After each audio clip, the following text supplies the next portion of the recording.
Well, let's go to Cuba now, where the country's state electricity supplier says it's restored power to half of its customers in the capital, Havana. Nearly all of Cuba's 10 million people have been without electricity since Friday after the country's largest power station broke down.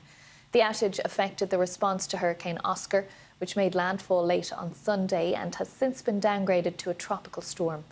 Our correspondent Will Grant has this update. It's a situation where bad has turned to worse for many communities on the northeastern coastline of Cuba, where Hurricane Oscar first made landfall, particularly in the town of Barrancoa.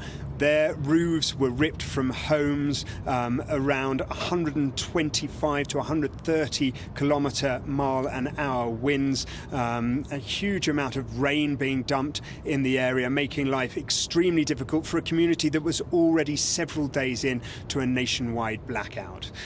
Elsewhere in the island, there are some areas that are now back online. About half of the people in Havana do have their electricity back. They're hoping that it will last this time around, because in previous moments over the weekend and on Friday at the end of last week, the electricity would come back for a short period and then drop out again.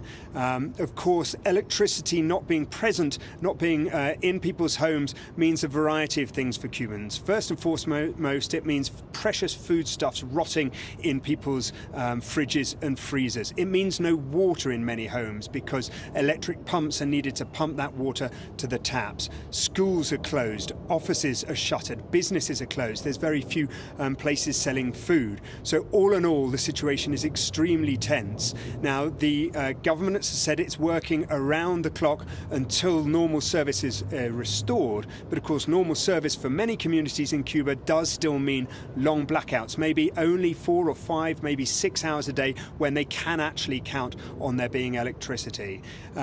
The president, Miguel Díaz-Canel, took to the airwaves dressed in olive green fatigues. He's not a military man. I think a very clear subliminal message there to the people to say, do not protest over this situation, that demonstrations will simply not be tolerated. That said, there have been a few sporadic reports of protests as tempers are beginning to fray. People's nerves are being worn very, very thin over this situation.